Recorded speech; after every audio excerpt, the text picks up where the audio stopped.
Alors on va trier et démêler le vrai du faux sur ce qui se passe à Bakhmout. Vous entendez sans doute tout et son contraire sur cette bataille qui, encore une fois, concentre les regards sur ce qu'est aujourd'hui cette guerre de la Russie en Ukraine. Et on va le faire avec le général Christophe Gomard. Bonsoir Christophe, merci d'être avec nous. Avec Galia Ackerman. Bonsoir Galia, merci à vous également. Jean-Dominique Merchet est avec nous, bienvenue Jean-Dominique. Et Guéric Poncet, journaliste Défense au Point, qui nous a également rejoint. Bakhmout, le vrai du faux, où en est-on réellement? Y a-t-il oui ou non un retrait des forces ukrainiennes? Bakhmout est-il oui ou non encerclé? Y a-t-il oui ou non des divisions au sommet de l'État entre militaires et politiques en Ukraine? Voici les indispensables avec Lucille de Villers. Bonsoir Lucille. Bonsoir David, bonsoir à tous. On va donc démêler avec vous le vrai du faux. Première affirmation, Bakhmout est désormais encerclé par les Russes. C'est vrai ou c'est faux? C'est faux, certes, la mâchoire russe s'est en partie refermée par le nord, l'est et le sud de la ville. Dernière image hier à quelques kilomètres du centre-ville où l'on voit un soldat russe décrocher le drapeau ukrainien de ce char et y installer son propre drapeau à la place. Certes, 3 des 4 grandes routes d'approvisionnement ukrainiennes ont été coupés, mais de fait, le flanc ouest est a priori toujours accessible par cette route, bien que probablement très endommagée et à portée de canons russes. On peut toujours acheminer ou ravitailler du matériel, on peut toujours acheminer ou ravitailler des vivres, donc non, à l'heure actuelle, on ne peut pas dire que la ville soit encerclée. Deuxième affirmation, comme annoncé depuis quelques jours, l'armée ukrainienne est en train de se retirer de Bakhmout. C'est vrai ou c'est faux? Oui, tout est parti du constat de l'Institut pour la guerre, l'ISW, qui affirmait avant-hier que vraisemblablement l'armée ukrainienne est en train d'effectuer une retraite tactique d'ampleur limitée. Témoignage aussi d'un soldat ukrainien anonyme auprès de nos confrères de l'AFP. Aujourd'hui, on part par petits groupes, mais depuis 48 heures, aucune image n'est venue attester d'un retrait significatif. Ce qu'on continue de découvrir, au contraire, ce sont ces images de soldats de la milice Wagner en fuite. Ils sont 6. La vidéo se poursuit, puis quelques secondes plus tard, ces photos que vous allez voir apparaissent. 3 corps à terre, puis 3 autres corps. Tout porte à croire qu'il s'agit de ces mêmes soldats. Ils ont visiblement été tués dans leur fuite. Troisième indice aujourd'hui, ces soldats de Kiev marchant dans les rues de Bakhmout d'un pas pressé et en file indienne, comme s'ils rejoignaient de nouvelles positions. Troisième indice, ces images filmées à la sortie de Bakhmout. On aperçoit du matériel, dont des véhicules en sens inverse.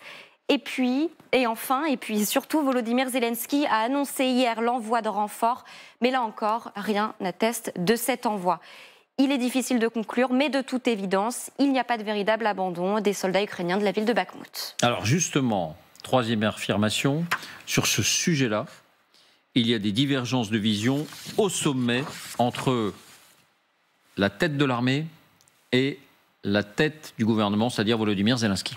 C'est vrai, il y a des divergences. Cela fait plusieurs semaines que soldats comme hiérarchie militaire souhaitent un retrait de Bakhmout, alors que Zelensky, lui, demande de tenir bon.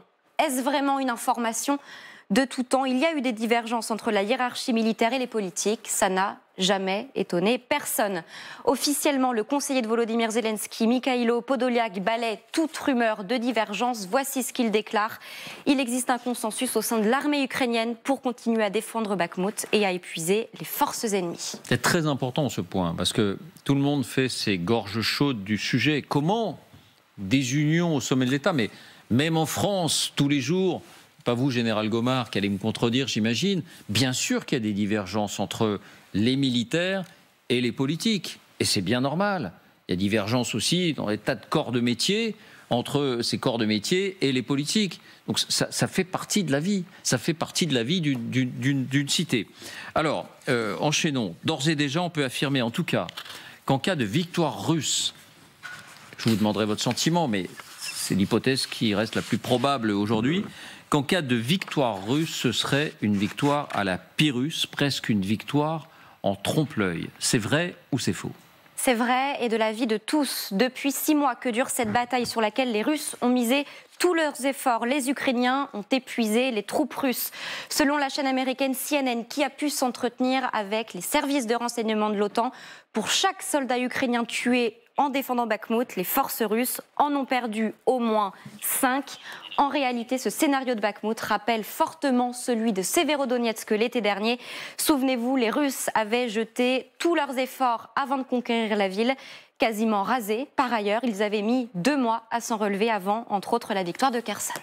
Oui, élément important, par exemple, le Wall Street Journal affirme dans un reportage publié aujourd'hui dans les pages de l'Opinion, excellent journal, que sur une seule tranchée, il y a eu 18 vagues d'assaut des troupes Wagner en 24 heures, l'une après l'autre. On avait montré ici même ces vagues humaines, comment ces soldats étaient envoyés à l'abattoir. Merci Lucille. Ma question est simple.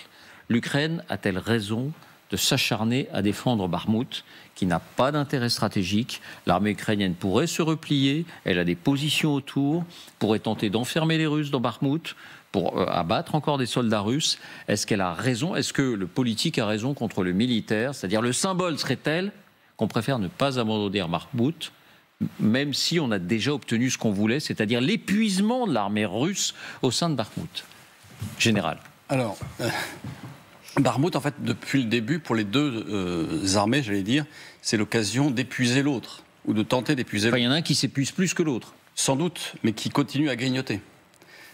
Qui s'épuise en grignotant, l'autre s'épuise aussi, mais en perdant un peu de terrain.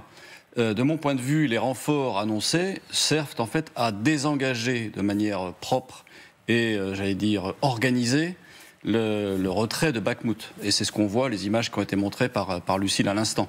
C'est-à-dire qu'effectivement, pour renforcer, pour préparer un retrait, eh bien, il faut renforcer d'abord pour permettre aux troupes qui tiennent, qui étaient sur le front, de reculer, puis ensuite celles qui viennent d'arriver, qui sont fraîches, peuvent reculer, j'allais dire, dans de meilleures conditions.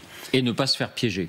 Et ne pas se faire piéger. Après, ce que dit Volodymyr Zelensky, je rappelle, c'est ce qu'on attribue à Churchill, c'est que à la guerre, la vérité est si précieuse qu'on la cache derrière un rempart de mensonges.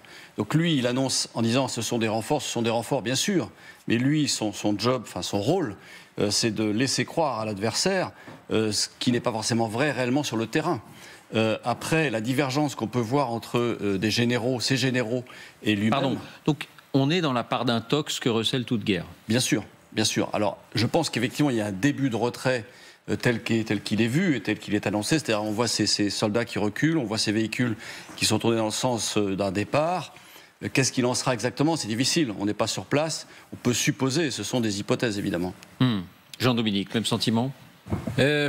C'est quand même difficile de se prononcer de manière catégorique parce que on est vraiment dans ce qu'on appelle le brouillard de la guerre. On ne voit pas très bien quand même ce qui se passe. Mais une fois qu'on a dit ça, on est dans une guerre d'attrition, comme disent les militaires. C'est-à-dire une guerre d'usure. Si les chiffres que donne CNN sur la base de sources militaires américaines ou otaniennes, je ne sais plus, sont vrais, c'est-à-dire si les Russes perdent 5 fois plus d'hommes que les Ukrainiens à Bakhmout, ce qui est possible, parce que on perd toujours beaucoup plus quand on donne l'assaut que quand on défend sur des lignes préparées d'avance, parce que les lignes sont quand même les lignes de défense ukrainiennes sont préparées de longue date. C'est possible, c'est beaucoup, 1 pour 5, mais c'est possible. Si c'est ça, il est évident que les Ukrainiens ont un intérêt, y compris militaire, à continuer, parce que ils épuisent vraiment l'armée russe en phase 2, qui se concentre là-dessus. Il y a Wagner, mais il n'y a pas que Wagner. Il y a aussi manifestement des unités dites d'élite. Elles ont des noms d'élite. Sont-elles des unités d'élite? Ça, c'est une autre affaire. Est-ce qu'on a une idée d'un bilan chiffré à Bakhmout, les pertes russes à Bakhmout? On ne sait pas. Les visions chiffrées, on ne sait pas. On ne sait pas combien de gens se battent. Ce qu'on sait, c'est le périmètre sur lequel ils se battent, qui est tout petit. Tout petit. La ville de Bakhmout, on le disait l'autre jour, c'est une sorte de quadrilatère, comme ça, de 7 km de haut et de 7 km de large. C'est tout petit. Et tout se concentre, toute notre attention et le symbole de la guerre se concentre sur ce lieu. Après, il y a la logique militaire et il y a la logique politique. La logique politique des Ukrainiens, elle est extrêmement simple. nous ne cédons pas 1 mètre carré volontairement de notre terre aux Russes. Ça, c'est la ligne politique depuis le départ. Et par ailleurs, la mission de l'armée ukrainienne est de tuer le maximum de soldats russes. Ça, c'est pas moi qui le dis, c'est le chef d'état-major de l'armée ukrainienne, le général Zaloujny, dans une interview à The Economist. Il le dit, ce que nous faisons, nous tuons les Russes le maximum, et autant que nous pouvons. Quand vous dites c'est la bonne stratégie, Jean-Dominique, quand vous dites c'est la bonne stratégie, on dit beaucoup que l'un des seuls avantages de l'armée russe par rapport à l'armée ukrainienne, c'est le nombre. Eh bien ça, on n'en est pas sûr. On n'en est pas sûr de ça aujourd'hui. C'est-à-dire que potentiellement, la démographie, oui, la Russie, c'est un pays qui est, 3 fois plus peuplé que l'Ukraine. Mais ça ne veut pas dire qu'aujourd'hui... Plus grand, oui. Plus grand et plus... Enfin, la Russie est 3 fois plus peuplée que l'Ukraine. Peuplé, pardonnez-moi, j'entendais petit. Peuplé que l'Ukraine. Mais ça ne veut pas dire qu'aujourd'hui, les forces en présence sont de cette... Il y a un tel déséquilibre. On estime qu'il y a 600, 700 000 Ukrainiens sous les armes, dans différents postes...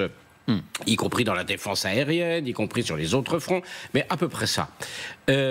En face, c'est pas plus. C'est pas plus. Et il y a eu la mobilisation qui a permis de renouveler les effectifs qui ont été quand même sérieusement réduits par l'offensive, par les batailles de la première année. Donc la mobilisation russe a permis de renouveler, sans doute peut-être de les augmenter un peu en quantité, certainement pas en qualité. Et donc voilà, aujourd'hui, il n'y a pas un vrai différentiel en nombre de gens qui se font face. Potentiellement, oui, mais potentiellement dans 1 an, 2 ans, 3 ans. Pour l'instant, on ne peut pas dire ça. Il n'y a pas une crise des effectifs en Ukraine. Il y a peut-être même moins de crises d'effectifs en Ukraine qu'en Russie. Donc ce rapport de 1 à 5, c'est précieux pour l'Ukraine. Alors là, évidemment, si c'est vrai, ils ont intérêt à maintenir ce... Et je déteste ce mot parce qu'il est irrespectueux pour les gens qui meurent, mais c'est un terme qui vient de, je crois, la guerre de 14, ce hachoir, où l'on tue les gens les uns après les autres. Mais c'est ça qu'il faut. Si c'est vrai, c'est ce qui se passe à Bakhmout.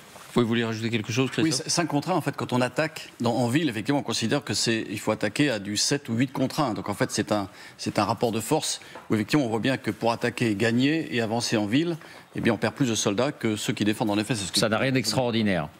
Galia, quand on est abordé souvent dans la rue, on nous dit alors, quand il y a une victoire ukrainienne, par exemple du côté de Kharkiv ou du côté de Kherson, vous dites, et que les troupes russes se retirent, vous dites, vous les journalistes, bravo, une belle victoire ukrainienne. Et quand il peut y avoir une victoire russe, c'est celle qui se dessine à Bakhmout, parce que sans doute que les Ukrainiens vont essayer à nouveau encore de poursuivre cette politique du hachoir, entre guillemets, contre Wagner ou les forces russes, mais quand il y a un retrait ukrainien et une avancée russe, là vous vous dites, de fait, c'est une victoire à la Pyrrhus, c'est quand même une victoire ukrainienne. Est-ce que vous comprenez ce raisonnement ?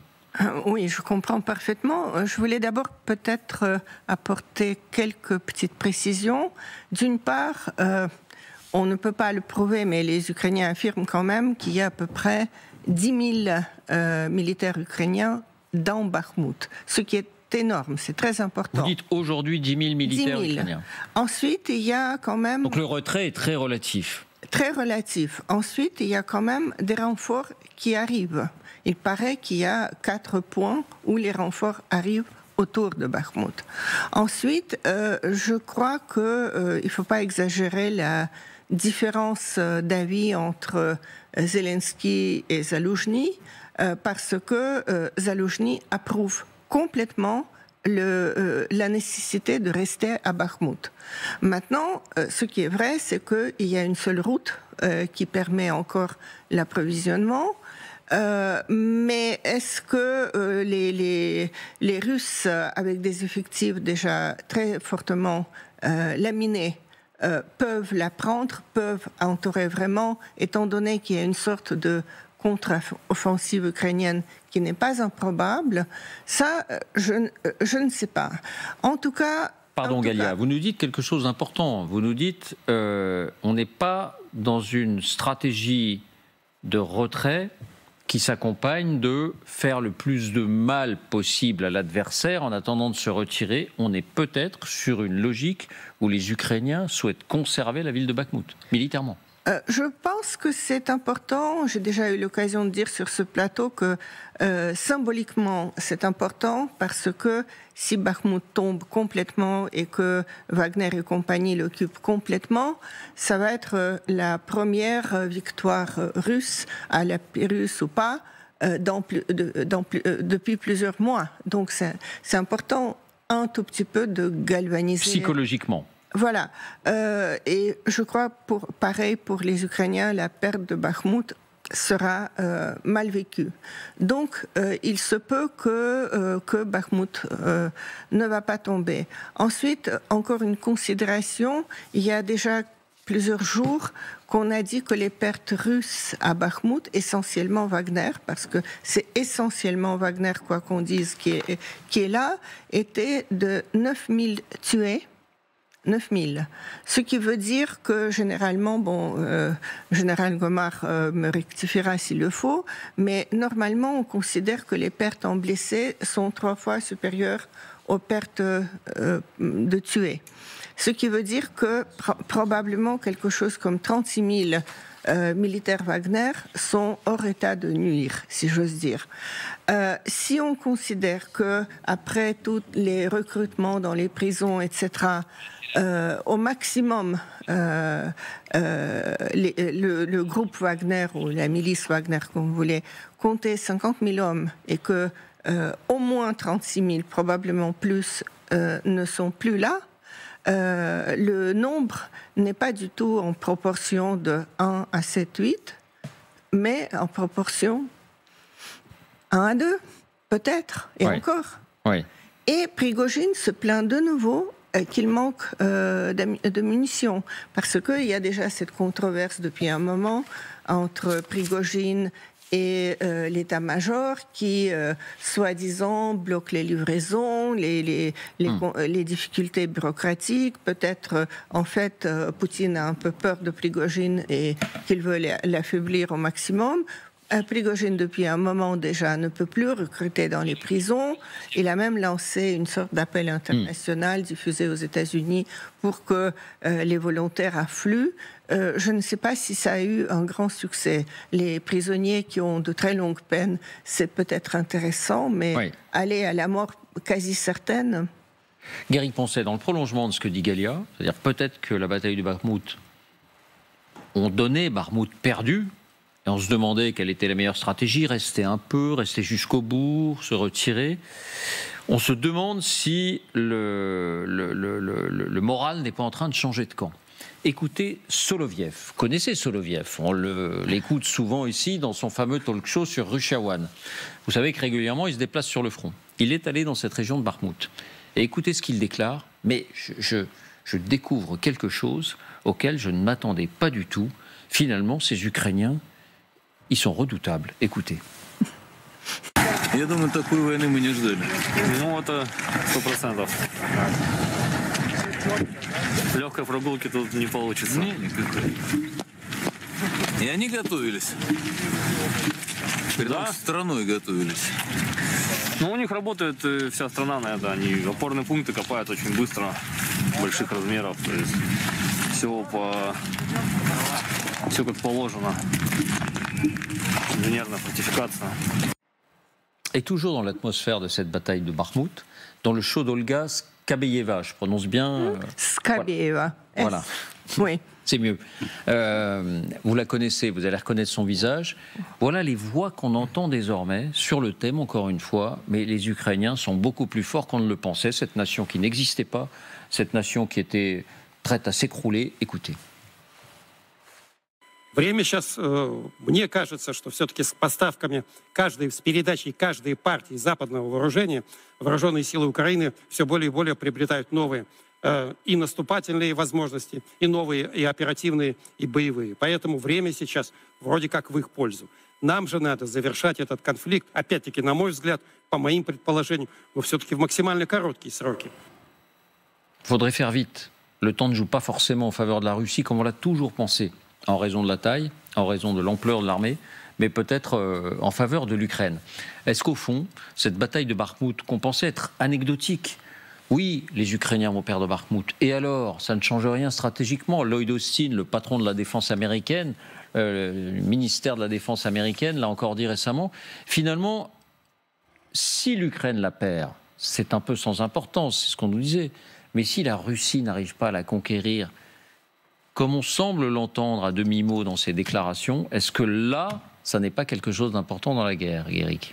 Ça peut être un tournant, effectivement, puisque la Russie a engagé beaucoup de ses forces et l'honneur de l'armée russe à la fois et l'honneur de Wagner aussi sont engagés dans cette bataille. Donc, pardon. Clairement, en cas de défaite russe, ça serait un effet sur le moral absolument dévastateur. En tout cas, d'échec russe à la conquérir. Tout à fait, tout à fait. Parce que les Russes ont évidemment présenté ça comme un point essentiel à conquérir, un nœud dans la défense ukrainienne, et que ça fait des semaines qu'ils s'y attaquent. Et donc, évidemment, ne pas réussir à conquérir cette ville alors que les troupes d'élite, que Wagner, que tout l'appareil russe s'acharne dessus, c'est un aveu d'échec absolument catastrophique pour la Russie. Mais pour vous, c'est un scénario qui devient possible ? C'est possible, effectivement. Ce qu'il faut garder en tête, c'est qu'on est quand même dans une guerre où on a eu de nombreuses surprises côté ukrainien depuis le déclenchement des hostilités, et qu'il ne serait pas surprenant que l'issue de la bataille de Bakhmout se joue avec de nouvelles surprises. Là, on voyait sur la carte tout à l'heure la mâchoire qui était prête à se refermer, mais qui ne se referme pas finalement. Et je pense qu'ils auraient aimé la refermer, et s'ils ne le font pas, c'est qu'ils n'en ont pas les moyens.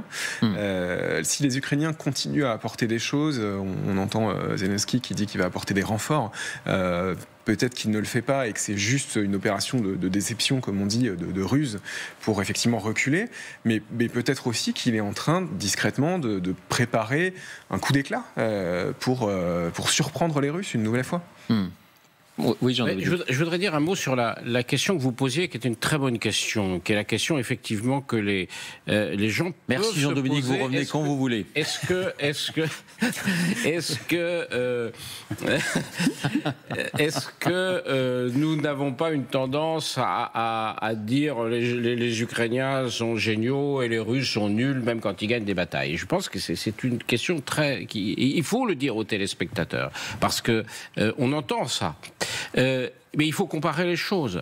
D'abord, il faut comparer ce qu'on imaginait être l'armée russe, c'est-à-dire une armée extrêmement professionnelle et puissante, et ce qu'on imaginait être l'armée ukrainienne, qu'on imaginait être une armée beaucoup plus faible et incapable de résister comme elle le fait. Donc ça, il faut partir de ce point de départ. Donc effectivement, on est à la fois surpris par l'extrême qualité de l'armée ukrainienne et par la médiocrité de l'armée russe. Donc c'est une surprise, et donc on l'exprime, cette surprise. Par ailleurs, il faut comparer ce qui s'est passé à l'automne, entre septembre, octobre essentiellement, où les Ukrainiens ont repris des territoires de manière importante, sur des dizaines de kilomètres, en profondeur et en largeur, avec rapidement, en quelques semaines, et avec relativement peu de pertes pour ce dont on comprend.